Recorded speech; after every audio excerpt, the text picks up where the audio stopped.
હું મારો પરિચય આપી દઉં આપ સૌને કે હું પોતે ડૉક્ટર જય પંચાલ છું. હું દુખાવાના રોગનો સ્પેશિયાલિસ્ટ છું અને આજે આપણી જોડે જોડાનારા ડૉક્ટર રૂપેનભાઈ પંચાલ છે. અને રૂપેનભાઈ પંચાલ પોતે કિડની રોગના સ્પેશિયાલિસ્ટ છે. યસ રૂપેનભાઈ, તો મેં આપનો એક બહુ ટૂંકમાં પરિચય આપ્યો, પણ હું આપના મોઢે પણ આપણા દર્શકોને સંભળાવવા માંગીશ કે આપની ડિગ્રી શું છે, આપનું સ્પેશિયાલિટીનું ફિલ્ડ શું છે અને આપ ક્યાં પ્રેક્ટિસ કેવી રીતે કરો છો. સૌથી પહેલા તો બધાને જય વિશ્વકર્મા દાદા. અને આ મંચ ઉપર લાવવા માટે ડોક્ટર જય પંચાલ અને સર્વ જ્ઞાતિ બંધુઓનો હું આભાર માનું છું. હવે ટૂંકમાં કહું તો હું ડોક્ટર રૂપેન પંચાલ, મારું મૂળ વતન વિસનગર. આમ અમદાવાદમાં જ બર્થ થયો, અમદાવાદમાં જ ઉછર્યો અને આગળ MBBS MD મેં NHL મેડિકલ કોલેજ એટલે કે VS હોસ્પિટલમાંથી કરેલું છે. અને એ પછી મેં DNB નેફ્રોલોજી એટલે કે કિડની વિશેનું ભણતર મેં હિન્દુજા હોસ્પિટલ મુંબઈ ખાતેથી લીધું છે. ત્યારબાદ લગભગ 2015-2016ની સાલથી હું અમદાવાદમાં પાલડી ખાતે મારા ક્લિનિક ઉપર કિડની સ્પેશિયાલિસ્ટ તરીકે ફરજ બજાવું છું અને કોર્પોરેટ અને ટ્રસ્ટ હોસ્પિટલો સાથે સંકળાયેલો છું. ઓકે, ખૂબ સરસ રૂપેનભાઈ, આપનું સ્વાગત છે આપણા કાર્યક્રમમાં. તો હવે વધારે સમય ના ખેંચતા આપણે આપણા વિષય તરફ આગળ વધીએ. હવે રૂપેનભાઈ, તમે કિડનીના રોગના સ્પેશિયાલિસ્ટ છો. હવે કિડનીના રોગો વિશે ચર્ચા કરીએ એ પહેલા જરૂરી છે કે સામાન્ય કિડનીનું ફંક્શન શું છે તે પણ આપણે જાણવું જોઈએ. તો આપ આપણા દર્શક મિત્રોને જણાવો કે સામાન્ય કિડની કેવી રીતે કામ કરે છે અને કિડનીના ફંક્શનનું આપણા શરીરના સ્વાસ્થ્ય માટે કેટલું ઇમ્પોર્ટન્સ છે. હવે આપણે ભગવાને આપણા શરીરમાં 2 કિડની આપેલી છે, જમણી અને ડાબી. સામાન્ય રીતે એક કિડનીનું વજન લગભગ 150 થી 170 ગ્રામ સુધીનું હોય છે, જે પેટમાં ઉરોદર પટલની નીચે પાછળના ભાગે આવેલી હોય છે. અને કિડની દર મિનિટે લગભગ હૃદયમાંથી 20% પમ્પિંગ પોતે લે છે. એટલે કે હૃદયના ટોટલ પમ્પિંગમાંથી 20% જેટલું ભાગ રુધિરનું પરિભ્રમણ કિડનીમાં થાય છે. એટલે આમ કહી શકીએ કે કિડની ખૂબ નાનું કિડની ઘણા બધા કાર્યો કરે છે. હવે સૌથી પ્રથમ કાર્ય એનું જોઈએ તો કિડની એ ઉત્સર્જન તંત્રનો ખૂબ મહત્વનો ભાગ છે. શરીરમાં ચયાપચયની ક્રિયાઓમાંથી બનતા કચરા જેમ કે યુરિયા, ક્રિએટિનિન, એસિડ, પોટેશિયમ અને ઘણા બધા ખનિજ ક્ષારો એ કિડની મારફતે સાફ થાય છે, જે પેશાબમાં હોય છે. તદ ઉપરાંત બીજા અન્ય કાર્યો જોવા જઈએ તો બ્લડ પ્રેશર કંટ્રોલ કિડની એ ખૂબ મહત્વનો અવયવ છે. આપણે બધાને ખબર છે કે બ્લડ પ્રેશર માટે મીઠું અથવા તો સોડિયમ એ જવાબદાર વસ્તુ છે અથવા તો કેમિકલ છે. આ સોડિયમ નામનું રસાયણ જે કંટ્રોલ થાય છે એ કિડની મહત્વનો ભાગ ભજવે છે. અને આપણે મોટાભાગના દર્દીઓ કિડનીની બીમારી હોય એમાં બ્લડ પ્રેશર વધુ જોવા મળતું હોય છે, કારણ કે કિડની એ કામ કરી શકતી નથી. તો નંબર 2, કિડની એ બ્લડ પ્રેશર કંટ્રોલ અથવા નિયંત્રણ કરવા માટે ખૂબ મહત્વનો ભાગ ભજવે છે. નંબર 3, કિડની એ વિટામિન ડી હોર્મોન બનવા માટે અથવા તો વિટામિન ડી નામનું જે આપણો જે ખૂબ જ જરૂરી વિટામિન છે, આપણને સૂર્યપ્રકાશમાંથી પણ મળતું હોય છે, પણ એને એક્ટિવ બનાવવા માટે કિડનીમાંથી અમુક હોર્મોન પેદા થાય છે, જે વિટામિન ડી ગમે ત્યાંથી આપણે લીધું હોય એને એક્ટિવ બનાવે છે. અને આ વિટામિન ડી હાડકાના બંધારણ માટે ખૂબ જરૂર છે. શરીરમાં કેલ્શિયમ, ફોસ્ફરસનું લેવલ મેન્ટેન કરવા માટે અને હાડકાને મજબૂત બનાવવા માટે વિટામિન ડી જરૂરી છે, જેને એક્ટિવ કરવાનું કામ કિડની કરે છે. નંબર 4, કિડની એરિથ્રોપોઇટિન નામનું હોર્મોન ઉત્પન્ન કરે છે. આ એરિથ્રોપોઇટિન નામનો હોર્મોન શરીરમાં બનતા રક્તકણોને મેન્ટેન કરવા માટે ખૂબ જરૂરી છે. સાદી ભાષામાં કહીએ તો શરીરમાં જે હિમોગ્લોબિન હોય છે એ રક્તકણમાં હોય છે. આ હિમોગ્લોબિનને મેન્ટેન કરવા માટેનો જરૂરી હોર્મોન કિડની મારફતે ઉત્પન્ન થાય છે.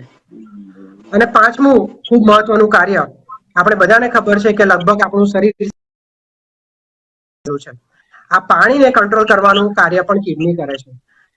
24 કલાકમાં લગભગ 150 થી 180 લીટર પાણી બ્લડમાં થાય છે અને કિડનીમાંથી ફક્ત 1.5 થી 2 લીટર જેટલું પાણી પેશાબ માટે બહાર નીકળે છે. એટલે આ પાણીને સંગ્રહણ કરવાનું કામ પણ કિડની કરે છે. અને શરીરમાં એસિડ બેઝ તથા sodium, potassium, calcium, magnesium, phosphorus આ બધા ખનિજ ક્ષારોને કંટ્રોલ કરવામાં પણ કિડની મહત્વનો ભાગ ભજવે છે. રૂપેનભાઈ, આપે બહુ જ સરળ શબ્દોમાં માહિતી આપી. મોટાભાગના લોકોને એમ જ માન્યતા હોય છે કે ભાઈ કિડનીનું ફંક્શન એટલે ખાલી ઉત્સર્જનનું છે. ના, એમ નથી.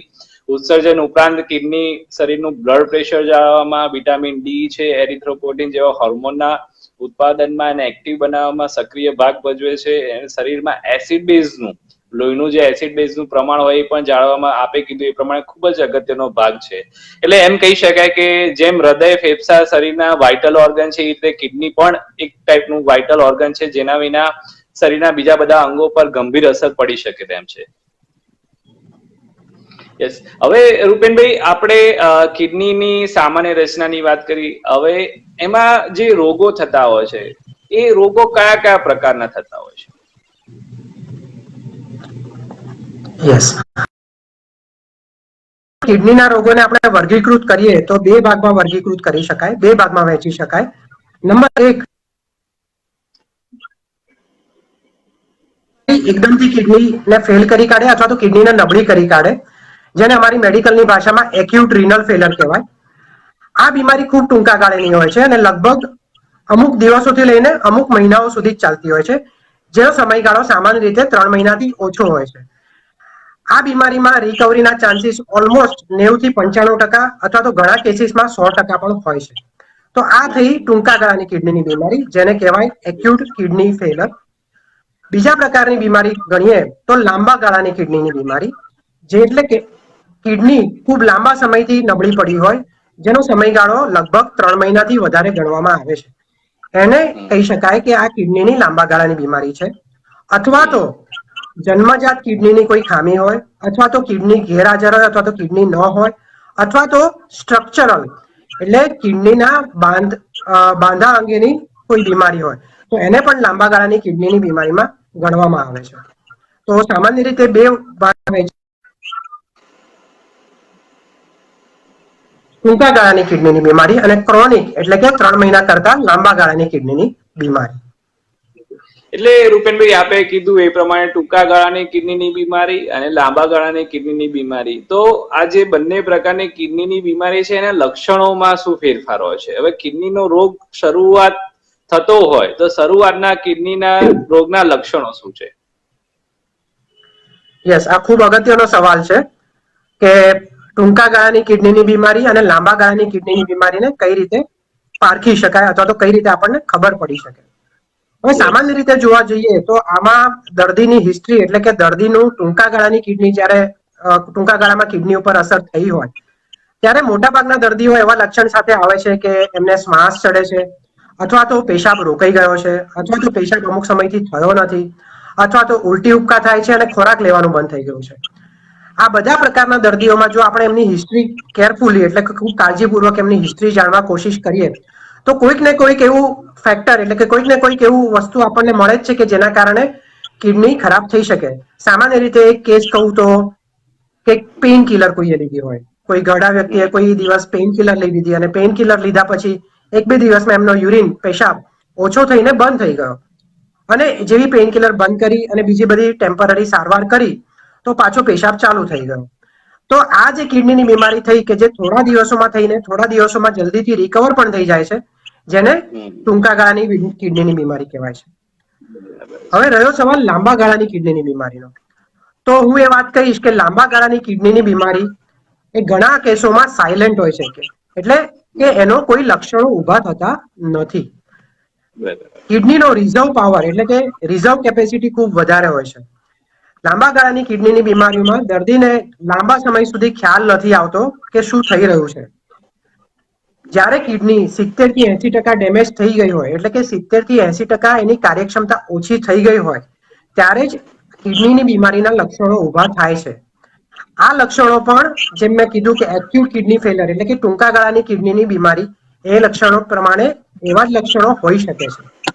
પરંતુ 70 થી 80% કેસીસમાં અથવા તો ઘણા મોટા ભાગના કેસીસમાં લાંબા ગાળાની કિડનીના બીમારીના લક્ષણો લેટ સ્ટેજમાં એટલે કે કિડનીની બીમારી ખૂબ એડવાન્સ સ્ટેજમાં પહોંચી ગઈ હોય ત્યારે જ આપણને જોવા મળે છે. જેને અમુક આપણે કહીએ કે જે લક્ષણો, જો એમાં તો સૌથી પહેલા તો દર્દીને નબળાઈ લાગે છે, અશક્તિ લાગે છે, સામાન્ય પ્રવૃત્તિ કરે, જેમ કે દાદરાઓ ચડવા અથવા તો થોડું ઘણું ચાલવું અથવા તો રૂટીન પ્રવૃત્તિ કરે, તો એમાં શ્વાસ ચડી શકે છે. દર્દીનો ખોરાક ઓછો થઈ જાય છે, જે ઘણા સમયથી ખોરાક ઓછો થઈ ગયો હોય છે. દર્દીનું વજન ઉતરતું જાય છે, પગે સોજા આવતા જાય છે, આંખોની આજુબાજુ સોજા આવતા જાય છે, ઘણી વખત પેશાબમાં ફીણ જેવું જાય છે અથવા તો પેશાબ ઓછો ઉતરે છે. ઉલટી ઉપકા પણ દર્દીને થઈ શકે છે. આ બધા લક્ષણો લાંબા ગાળાની કિડનીની બીમારીના લક્ષણો છે. એક આપણે રૂપેનભાઈ સમરાઇઝ કરવું હોય 1, 2, 3, 4 તો ટૂંકા ગાળાની કિડનીના લક્ષણો 1, 2, 3, 4 કયા અને લાંબા ગાળાની કિડનીના લક્ષણો 1, 2, 3, 4 કયા? ટૂંકા ગાળાની કિડનીના લક્ષણો જોઈએ તો સૌથી પ્રથમ તો મોટાભાગના દર્દીઓમાં પેશાબ ઓછો થવો અથવા તો પેશાબ ન થવો, ઉલટી ઉપકા થવા, શ્વાસ ચડવો, અને બીજું કે આવી કોઈ હિસ્ટ્રી આપણને મળવી કે જેના કારણે કિડની ફેલ થઈ શકે, કોઈ દવા અથવા તો સખત ડિહાઇડ્રેશન, શરીરમાં પ્રવાહી ઓછું થઈ ગયું હોય, અઠવાડિયા 10 દિવસથી કંઈ ખોરાક ન લીધો હોય, અને બીજા બધા રિપોર્ટ્સ ઉપરથી આપણે એ સાબિત કરી શકીએ અથવા તો પુરવાર કરી શકીએ કે આ ટૂંકા ગાળાની કિડનીની બીમારી છે, જેમાં રિકવરી રેટ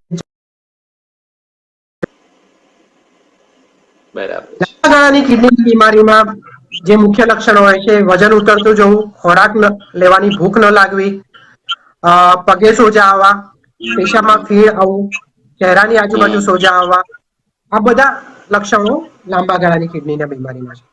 પણ સામાન્ય રીતે લક્ષણો ઉપરથી ટૂંકા ગાળાની કિડનીની બીમારી અને લાંબા ગાળાની કિડની બીમારી એકચ્યુઅલી આપણે એને જુદી પાડી શકતા નથી, કારણ કે કિડનીનું કામ છે કચરો સાફ કરવાનું.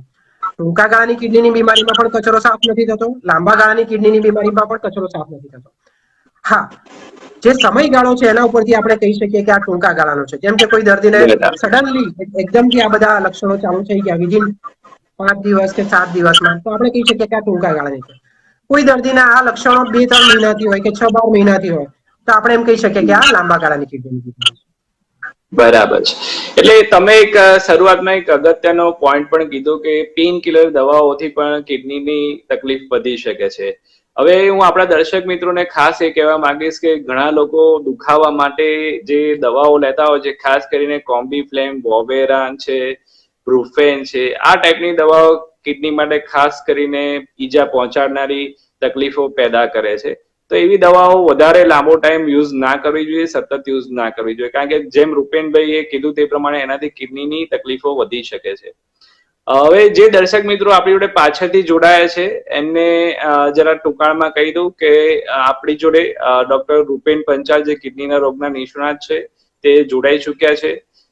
દર્શક મિત્રો જે આપણી જોડે અત્યારે જોડાયેલા છે ફેસબુક લાઈવમાં, એ લોકો પોતાના પ્રશ્નો જે કિડનીના રોગને લગતા છે એ આ કમેન્ટમાં લખી શકે છે, જેથી જે તે પ્રશ્નોના જવાબ આપણા જે નિષ્ણાત ડોક્ટર છે તે આપણને આપશે.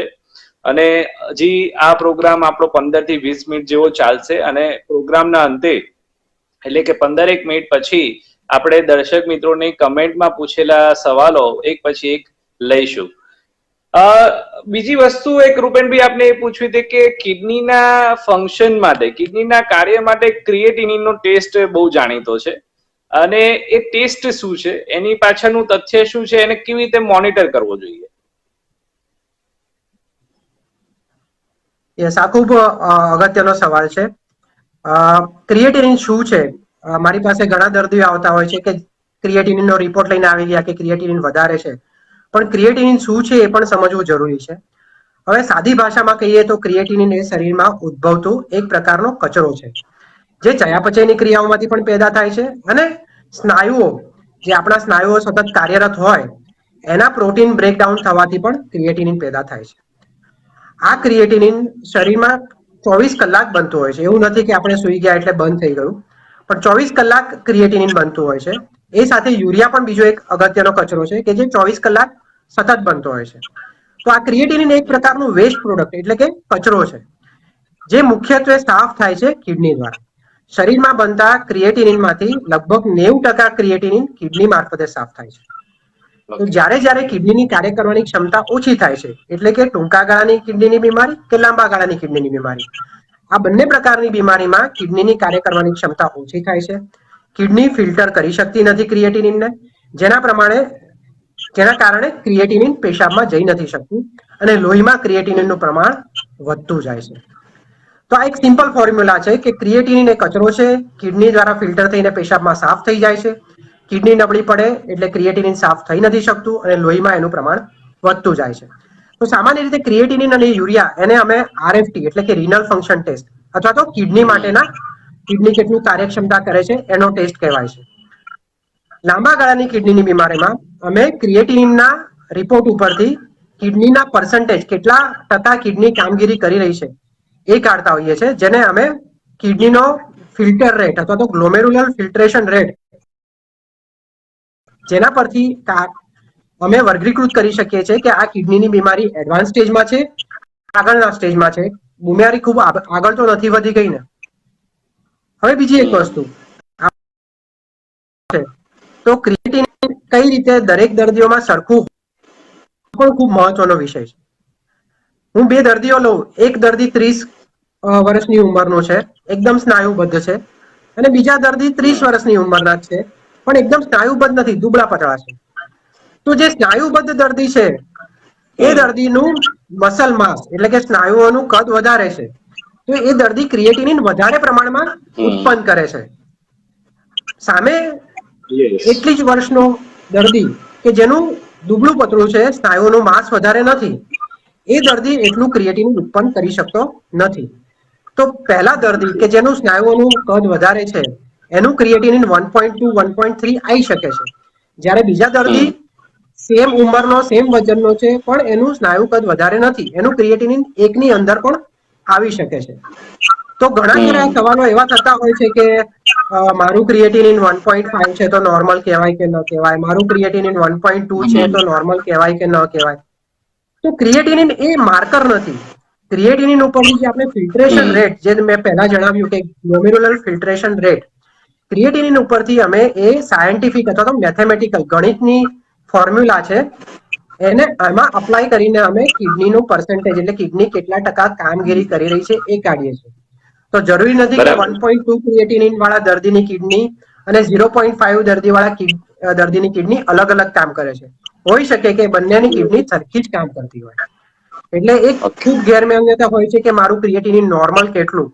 ખરેખર લેબોરેટરી રિપોર્ટમાં પણ આપણે જોતા હોઈએ છીએ કે નોર્મલ વેલ્યુ લખેલી હોય છે, પણ તમે જુદી જુદી લેબોરેટરીમાંથી કરાવશો તો પણ એની જે રેફરન્સ વેલ્યુ અથવા તો નોર્મલ વેલ્યુ હશે એ તમને જુદી જુદી જોવા મળી શકે છે.